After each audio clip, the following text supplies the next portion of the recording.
March மாதம் 30ஆம் தேதி இன்றைய நாள். கண்ணுக்கு கண், காதுக்கு காது என்று ஒரு பழிவாங்கல் திருவிழாவாக மாறிக்கொண்டிருக்கும் வளைகுடா யுத்தம் நேற்று 30 நாள் நிறைவுடன் மேலும் வீரியம் எடுத்திருக்கிறது. ஈரானின் அணுசக்தி நிலையங்களுடன் தொடர்புடைய கனநீர் ஆலைகளை இஸ்ரேல் குண்டு வீசி தாக்கி இருக்கிறது. இதற்கு பதிலடியாக ஈரான் தெற்கு இஸ்ரேலின் பீர் ஷபா நகரில் அமைந்திருக்கக்கூடிய ரோட்டம் ரசாயன ஆலையை தகர்த்து நாசம் செய்திருக்கிறது. இந்த தொழிற்சாலையில் பதப்படுத்தப்படும் கனிமங்களே இஸ்ரேலினுடைய அணு ஆயுத உற்பத்திக்கு பயன்படும் யுரேனியம் செறிவூட்டலில் மிக முக்கிய பாத்திரம் ஏற்றிருப்பதாக சொல்லப்படுகிறது. இந்த ரசாயன தொழிற்சாலை நேற்று இரவு முழுக்க பற்றி எரிந்ததால் முழு நகரமும் புகைக்காடாக மாறிப்போனது. இஸ்ரேலிய அதிகாரிகள் கதவு ஜன்னல்களை மூடிக்கொண்டு வீடுகளுக்குள்ளேயே முடங்கி கிடக்குமாறு நகரவாசிகளை அறிவுறுத்தி கொண்டிருந்ததையும் சர்வதேச ஊடகங்கள் வழியாக பார்க்கக்கூடியதாக இருந்தது.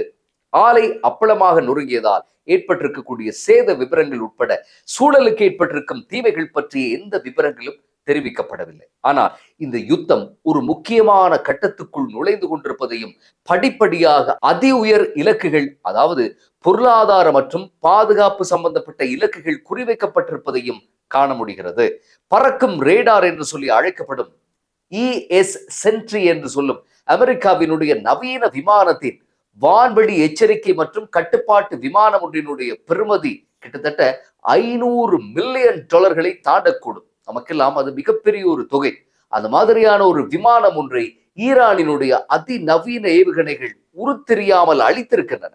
இழப்பதற்கு எதுவும் இல்லை என்று அடித்தாடக்கூடிய ஈரான் சவுதி அரேபியாவில் பிரின்ஸ் சுல்தான் விமானப்படை தளம் மீது நடத்திய தாக்குதலில் இந்த நவீன விமானம் உட்பட 3 எரிபொருள் நிரப்பு விமானங்களும் உக்ரைனினுடைய உதவியுடன் நிறுவிய ட்ரோன்களை வீழ்த்தக்கூடிய ஏவுகணை சிஸ்டமும் முற்றாக தீக்கிரையானதாக சர்வதேச ஊடகங்கள் செய்தி வெளியிட்டிருந்தன.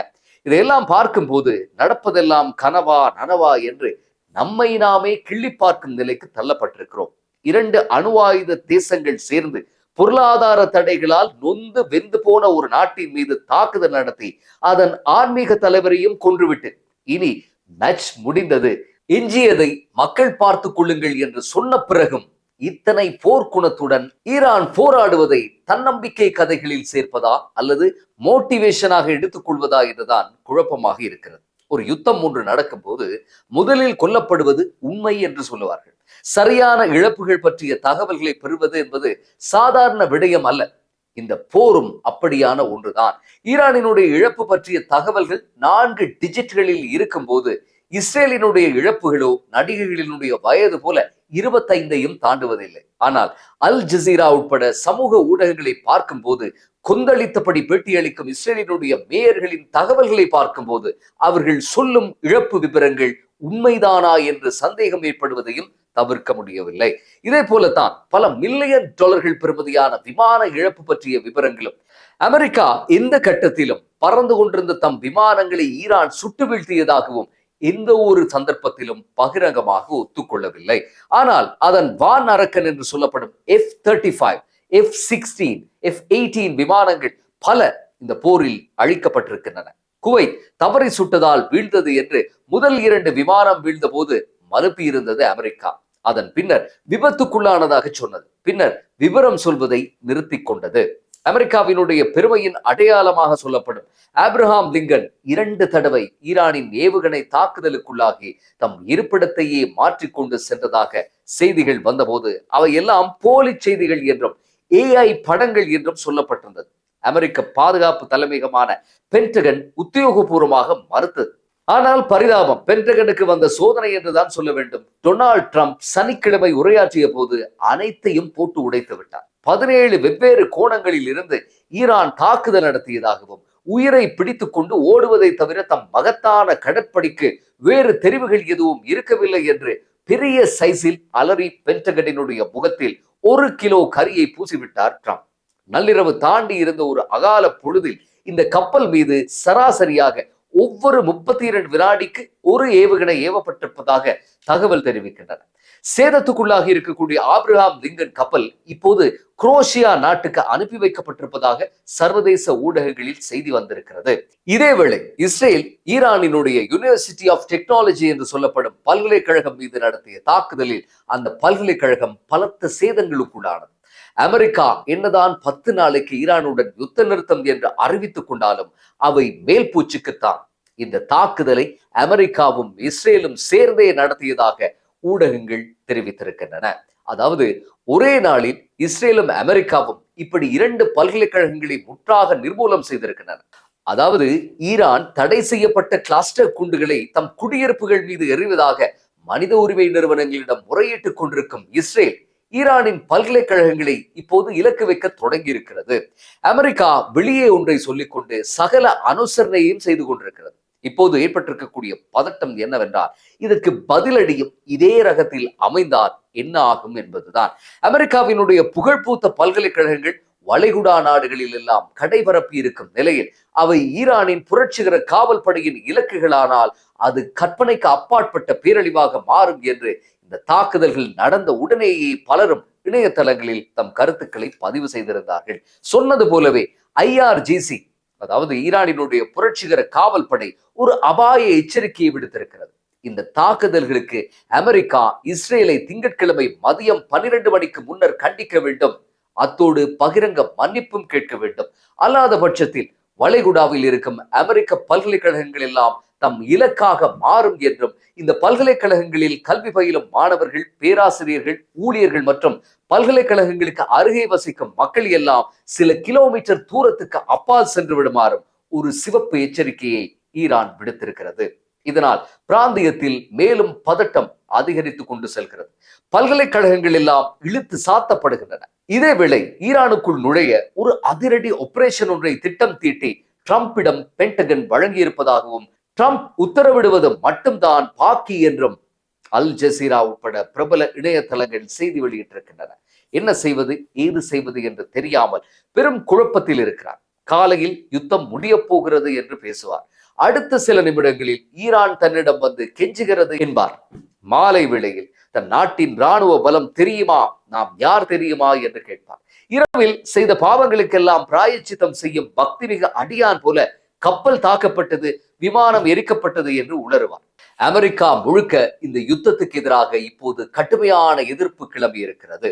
Chicago, Boston, New York city, Washington DC, Philadelphia, Santiago உட்பட முக்கிய அமெரிக்க நகரங்களில் திரண்ட மில்லியன் கணக்கான மக்கள் இது தமக்கான யுத்தம் அல்ல என்றும், ட்ரம்ப் அனாவசியமாக இந்த யுத்தத்தில் அமெரிக்காவை இணைத்துக் கொண்டு பொதுமக்கள் வரிப்பணத்தை வீணடிக்கிறார் என்றும், யாருடனும் எந்த ஆலோசனையும் மேற்கொள்ளாது தன் எக்ஸ் தளத்தில் ஒரு மன்னர் போல கட்டளைகளை இட்டுவிட்டு தன் இஷ்டத்துக்கு நடந்து கொள்கிறார் என்றும் கோஷமிட்டிருக்கிறார்கள்.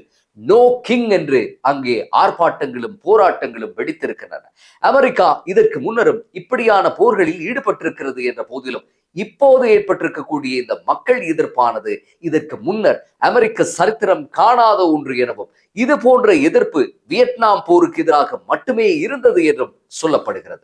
ட்ரம்ப் ஒரு மனநலம் குன்றிய நபர் போல நடந்து கொள்வதாகவும், அவரை நம்பிக்கையில்லா தீர்மானம் ஒன்றின் மூலம் பதவி கவிழ்க்க வேண்டும் என்றும் பெருவாரியான ஆர்ப்பாட்டக்காரர்கள் சொல்ல தலைப்பட்டிருக்கிறார்கள்.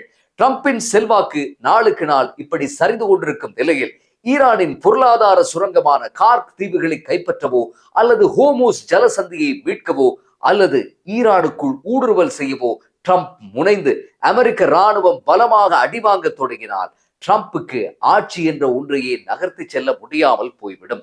ஏற்கனவே அமெரிக்காவில் வாழும் பெரும் கோடீஸ்வரர்களும் வர்த்தகர்களும் இந்த யுத்தத்தை அவசரமாக நிறுத்துமாறு கேட்டுக்கொண்டிருக்கும் நிலையில் நாளுக்கு நாள் உலக பொருளாதாரம் மந்தமாகிக் கொண்டிருப்பதை பற்றிய எந்தவித அக்கறையும் இன்றி நெத்தன்யாகுவினுடைய பேச்சை கேட்டு ட்ரம்ப் ஆடிக்கொண்டிருப்பது போலவே காட்சிகள் எமக்கு உணர்த்துகின்றன. இதேவேளை அமெரிக்க படைகளை தாம் வரவேற்க காத்திருப்பதாகவும், அவர்களுக்கு நரகம் காத்திருக்கிறது என்றும், எமது மண்ணில் காலடி வைப்பவர்கள் சவப்பெட்டிகளிலேயே வெளியேறுவார்கள் என்றும் ஈரானின் ஆங்கில செய்தி நாளேடான தெஹ்ரான் டைம்ஸ் தலையங்கம் வெளியிட்டிருக்கிறது. இந்த எச்சரிக்கை தொனியின் பின்னால் ஈரானை நிர்வகிக்கக்கூடிய புரட்சிகர காவல் படை இருப்பதாகவே தெரிகிறது. இதை பார்க்கிற போது ஈரானினுடைய ஜனாதிபதி என்ன செய்து கொண்டிருக்கிறார் என்று ஒரு குழப்பம் நமக்கு வரலாம். அவர் 2 சூப்பர் மார்க்கெட்டுகளில் ஏறி விநியோக சங்கிலி சரியாக நடக்கிறதா, பால்மா கிடைக்கிறதா என்று நமது உள்ளூர் அமைச்சர் மாதிரி நடந்து கொள்கிறார். ஈரானில் சகல அதிகாரமும் பொருந்திய ஜனாதிபதி மட்டுமல்ல, ஹொமேனிக்கு பிறகு தலைவரான அவருடைய மகன் முஜ்தபா ஹொமேனி கூட இந்த யுத்த காண்டத்தில் பெரிதாக பிரகாசிக்கும் இடங்களில் இல்லை. வெளிவிவகார அமைச்சர் அப்பாஸ் அகார்சி மட்டும்தான் அவ்வப்போது ஏதாவது சொல்லுகிறார். மற்றபடி இங்கே எல்லாமே புரட்சிகர காவல் படைதான் இயக்குகிறது. யாருக்கும் கட்டுப்படாமல், எவர் சொல்வதையும் கேட்காமல், பல கூறுகளாக பிரிந்து தமக்கு எது சரி என்று படுகிறதோ அதை மட்டும் செய்து கொண்டிருக்கிறது புரட்சிகர காவல் படை. அவர்களை தடுக்க யாராலும் முடியவில்லை. இஸ்ரேலும் அமெரிக்காவும் 86 வயதான முதியவர் ஹுமைனியை கொன்றது ஒரு வரலாற்று தவறு என்று உள்ளுக்குள்ளே உணர்ந்திருக்க கூடும். இது பற்றி ஈரானின் முன்னாள் ஜனாதிபதி வேட்பாளர் ஹுசாங் அமீர் ஒரு கருத்தை முன்வைத்திருந்தார். ஹொமேனியின் படுகொலையானது ஒரு ராஜதந்திரமற்ற முட்டாள்தனம். ஹொமேனி உயிருடன் இருந்தபோது அவர் ஈரானிய புரட்சிகர காவல் படையை கட்டுப்பாட்டில் வைத்திருந்தார். அவற்றின் அதிரடி சரவடித்தனமான போக்கை கட்டுப்படுத்தி தீவிரத்தன்மையை குறைத்து ஒருவித நடுநிலை தன்மையை பேணினார். மொத்தத்தில் புரட்சிகர காவல் படையை பிரேக் போட்டு தடுத்து வைத்திருந்தார். ஹொமேனியின் மறைவு புரட்சிகர காவல் படையை கட்டுப்பாடற்ற உள்ளூர் பிரிவுகளாக சிதறடித்துள்ளது. மேலும் ட்ரம்ப் ஒரு பக்கம் போர் வேண்டாம் என்று கூறும் தம் அணியினரிடமும், போர் வேண்டும் என்று கோஷம் போடும் போர் வெறியர்களிடமும் திணறி தவிக்கிறார். இது எதுவுமே நல்ல சமிக்ஞைகளாக தெரியவில்லை. இதைத்தான் ஹுசாங் அமீரும் குறிப்பிட்டிருக்கிறார். இதேவேளை அநேகமான இஸ்ரேலியர்கள் நெத்தன்யாகுவினுடைய போரை ஆதரிப்பதாக சொல்லப்பட்ட போதிலும் பல்லாயிரக்கணக்கானோர் ஈரானினுடைய ஏவுகணை தாக்குதல் அச்சத்தையும் பொருட்படுத்தாமல் சனிக்கிழமை போரை நிறுத்த கோரி டெல் அவீவில் ஆர்ப்பாட்டம் செய்திருக்கிறார்கள். இஸ்ரேலிடம் போதிய படை வீரர்கள் இல்லை என்று சொல்லப்படும் நிலையில் யெமனில் இருந்து ஹூதிகளும் இப்போது யுத்தத்தில் இணைந்திருக்கிறார்கள். ஒரு பக்கம் ஈரான், மறுபக்கம் லெபனானில் இருக்கும் ஹிஸ்புல்லா, இவர்களுடன் ஈராக் மற்றும் சிரியாவில் இருக்கும் ஈரான் ஆதரவு பெற்ற குழுக்களுடன் ஹூதிகளும் சேர்ந்து கொள்ள 8 முனை போர்க்களமாக பலதரப்பட்ட நெருக்குதலாக இந்த போர்க்களம் இஸ்ரேலுக்கு மாறிக்கொண்டிருக்கிறது. அமெரிக்கா தங்களுடைய நாடுகளில் நிறுவிய ராணுவ மற்றும் விமானப்படை தளங்களால் எந்த பயனும் இல்லை என்றும் மத்திய கிழக்கிலிருந்து குரல்கள் ஒலிக்க தொடங்கி இருக்கும் நிலையில் நமது பிராந்தியத்தில் நமக்குள்ளேயே மோதலை ஏற்படுத்தி மேலும் மேலும் அழிவை ஏற்படுத்தி அவற்றை விரிவுபடுத்தும் இஸ்ரேலிய சக்திகளினுடைய வலையில் இஸ்லாமிய நாடுகள் சிக்கக்கூடாது என்று துருக்கி வெளிவிவகார அமைச்சர் சொல்லுகிறார். ஆனால் ட்ரம்போ தமக்கு ஏற்ற மாதிரி சவுதி இளவரசர் சல்மான் நடந்து கொண்டுதான் ஆக வேண்டும் என்று முகம் சுளிக்கும் ஆபாச வார்த்தை ஒன்றையும் சொல்லி ஒரு உரையை ஆற்றியிருந்தார். துருக்கி வெளிவிவகார அமைச்சர் ஒன்றை சொல்லுகிறார், ஆனால் சவுதியும் அமீரகமும் அடங்கியபடியே இருக்கிறார்கள். கட்டாரோ தமது வான்பரப்புகள் இனிமேல் ஈரானை தாக்க அனுமதிக்கப்படாது என்று சொல்லிவிட்டு உக்ரைனுடன் சேர்ந்து ட்ரோன்களை பெறும் ஒப்பந்தம் ஒன்றில் கைச்சாத்திட்டு இருக்கிறது. இந்த நிலையில் பிராந்தியத்தில் அமைதி ஏற்படுத்தும் பொருட்டு ஒரு பேச்சுவார்த்தை பாகிஸ்தானின் இஸ்லாமாபாத் நகரில் நடந்து கொண்டிருக்கிறது. துருக்கியும் எகிப்தும் பாகிஸ்தானும் முன்னிலை வைக்கும் இந்த பேச்சுவார்த்தைக்கு ஈரானோ அமெரிக்காவோ இதுவரை தங்களுடைய பிரதிநிதிகளை அனுப்பவில்லை. பேச்சுவார்த்தைகள் வெற்றி அளிக்குமா? சமாதானம் அமைதி திரும்புமா? பொறுத்திருந்து பார்ப்போம். மீண்டும் அடுத்த பதிவில் சந்திப்போம்.